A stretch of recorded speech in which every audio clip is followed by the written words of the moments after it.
Hi guys, so my name's Catherine Vasiliev and I thought I would make a video about what I wish I knew about semester at sea before I went, and also talk about what I wish I had brought on to semester at sea.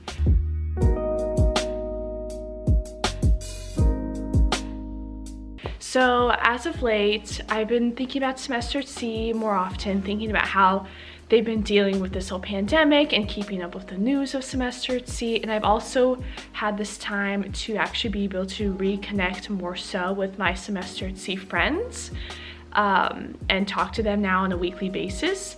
And so semester at sea has always been on my mind, but I feel like especially as of late, semester at sea has really been on my mind.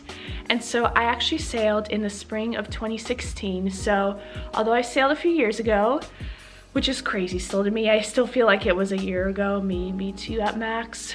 But even though I sailed a few years ago, I still think that my tips are relevant, and for the most part, semester at sea is pretty much the same, I would say, besides maybe them amping up their social media game, and now students have limited but more Wi-Fi than when I had it. I had like pretty much no outside Wi-Fi.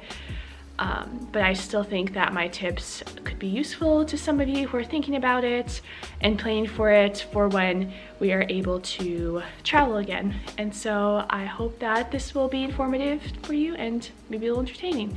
So I think first off, the biggest thing for me is the fear of being alone and not making friends. So this actually alone almost made me not go. So I was trying so hard as I was applying for semester at sea. I started in January of 2016, and so I remember like all throughout mid to late 2015, I was trying to get any friend of mine that I possibly knew, whether it was a friend that I kept in touch from high school or my current undergrad, to go on semester at sea with me. I just wanted to have at least one person that I knew prior to going on to the voyage with me to just ease my nerves, because I was just so nervous to go by myself. I'm an introvert, and I mean, I also had a hard time making friends in the past with undergrad and all of that, and so I was just looking for anyone to just go with me, and I wasn't able to get anyone to go. And I got into semester at sea. I made all the classes work. It was kind of a long process, which is a whole nother story in itself. Not semester at sea's fault, more so just trying to figure out what classes would work with my school. And also my parents were very iffy about me going. They're very overprotective, which is a whole nother thing that I could talk about. But I was this close to not going on semester at sea. And I think some people just kind of were like, Catherine, you need to go, you'll regret it. Who I'd known who weren't going, but kind of pushed me to go. And I was just worried, like, if I didn't like it, if I didn't make friends, if I was lonely, I would literally be stuck on a ship alone in the middle of the ocean with no Wi-Fi. But turns out that that's wrong. I actually made so many friends, and I still talk to so many of them right now. I have like multiple group chats, but especially I have one that's called the 7 Cs, and there's 7 of us, and we talk all the time. As of late, we've been talking every single day on that group chat, and so it's actually just been really great. And thinking about how I almost didn't go on semester at sea because of the fear of not making friends and being lonely, and just the change, you know, change typically comes with anxiety and nerves and uncertainty. It's just crazy that I almost did not go. So I think if you have a fear of being lonely, not making friends, totally understandable, totally relatable, but I mean, I can most certainly promise you that you're going to make friends. Most people on semester at sea go alone without knowing other people. They're all so friendly.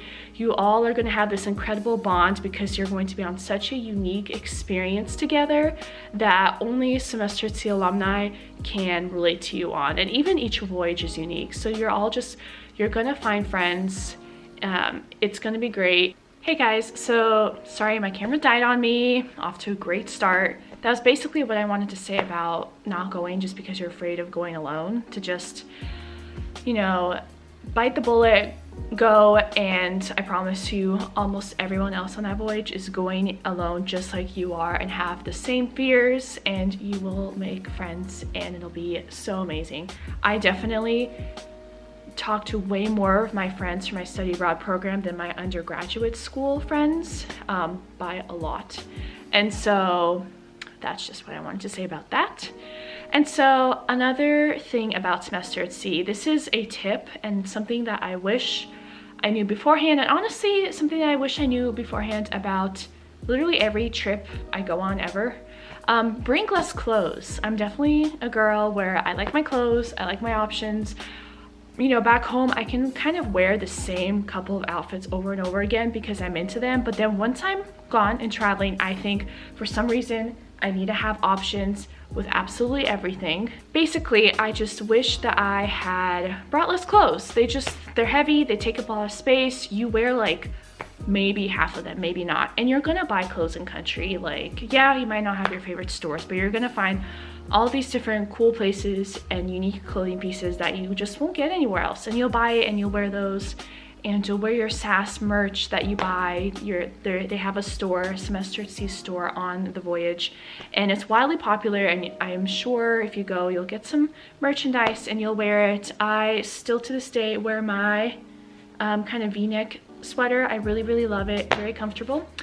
And just bring less clothes, because you know, have you ever traveled anywhere and thought, oh, I wish I brought more clothes? Maybe an item or two you wish you brought, sure, but like the amount of clothes, it's just, to me, it never seems to happen. So that's one tip I have, and what I wish I had known before Semester at Sea.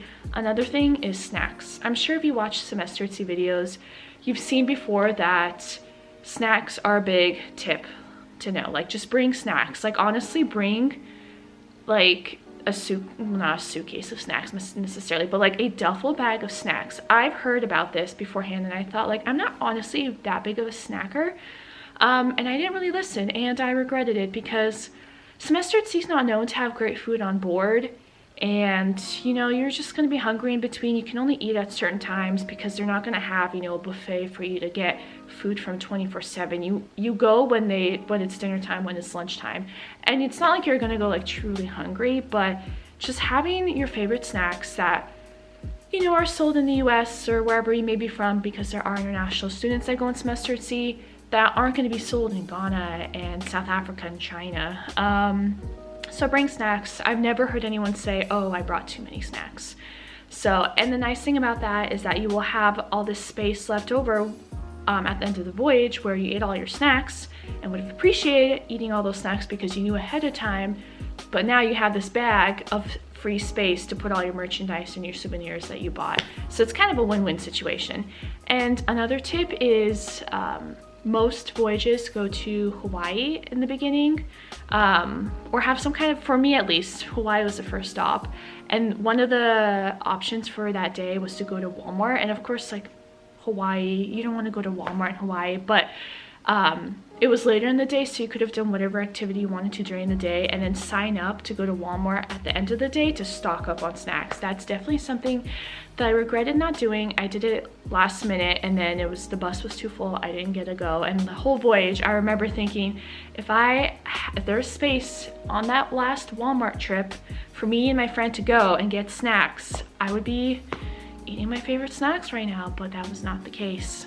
So just remember to bring snacks. Also, so I had like a luggage shipping horror story. So towards the end of Semester at Sea, when you start packing up all your things, you have a lot of people, like for my voyage, I started in California, and then I went to Hawaii, and then I went kind of through Asia and then down. Actually, I have a map here. So basically we started in California, and then we like ended up in Japan, and we went like down throughout here, and then went all the way to South Africa and up and went to Ghana, and then we ended in Europe, in specifically England.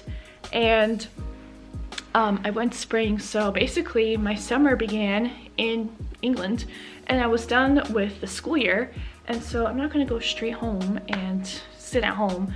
I'm gonna travel around Europe, but then you have all this stuff that, you know, you're basically doing like a backpackers type European trip, or most people are. And so I wasn't gonna bring 2 giant suitcases with me around. So a lot of people ship their stuff home, which is understandable. But just be careful with what you ship back, and if you're hesitant about something, just don't put it in. US Customs is really strict, and we went to some countries where malaria was a real big threat. So I bought a bunch of intense bug spray, and I didn't use it all because I was just being worried and overbuying and all of that, and I wasn't sure if I could use it. I checked and said, like, if it's an aerosol can, you can't bring it back, but it was a spray, so I was like, oh, it should be fine, but I was unsure. Yeah, they didn't like that bug spray, and so my stuff went all the way from England to the West Coast in Seattle, where I live, and then they shipped it back, and it's really expensive to ship your stuff, and it went all the way back to England, and then I had to deal with all this emailing back and forth, all this paperwork, and having to basically pay double the price for shipping. A lot of stress. I even like visited my friend on the East Coast because I was flying from Europe to West Coast, but I stopped in the East Coast, and I visited my high school friend who was living in DC at the time, and I did all this traveling, and I still made it home before my bags did. So just be careful about shipping your stuff. I'm sure you can ask people who work on the voyage specifics, and if you're just not sure about something like liquids, pesticides like that, just don't, it's not worth it. Like, that was a maybe $5 spray can that ended up making me lose hundreds of dollars in the end. So just a little story. Just be careful about shipping stuff with US Customs, and also check your email. I was traveling and not really checking my email, and they emailed me about this, and I missed like the window where I could have told them they can get rid of it.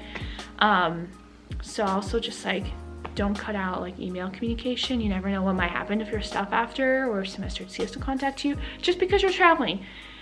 Stay in the loop, stay in communication, because you never know.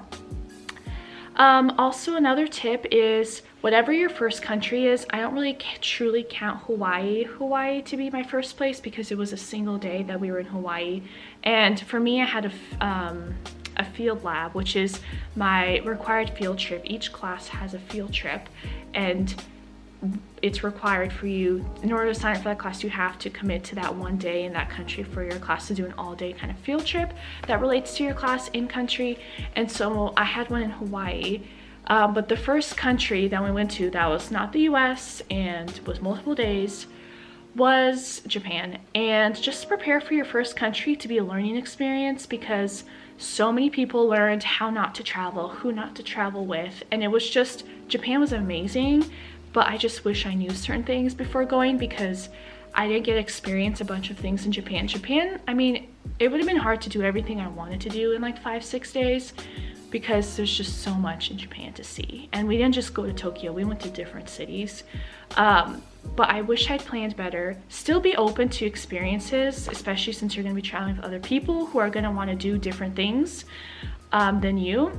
But just be open to experiences, but also know what you wanna do. And that way you're not gonna leave the country and think, oh, I should have done that. I should have not been shy to tell the people I was traveling with to go do this one thing.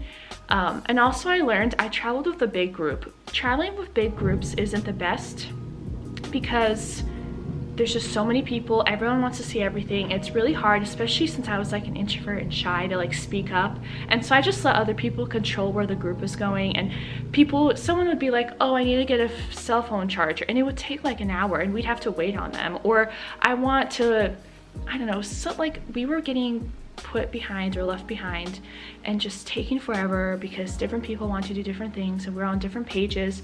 Just finds like, I want to say 1 to like, I don't know, keep it under 5 maybe. It's hard to give a specific number of actually close friends that you've made.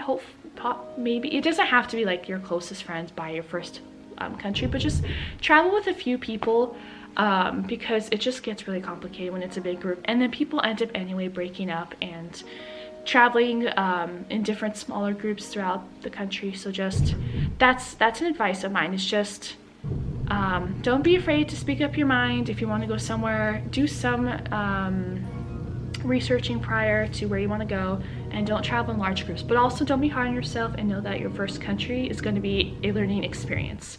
I could go on and on about other things that I remember of semester at sea, and what tips I have, and I could do another video if other things come up or if anyone has questions, but that was my experience. It does not feel like it was 4 years ago. Yeah, that's kind of my tips I have. So I hope you enjoyed the video, and yeah, let me know what you think, and I hope you have a great day. Bye.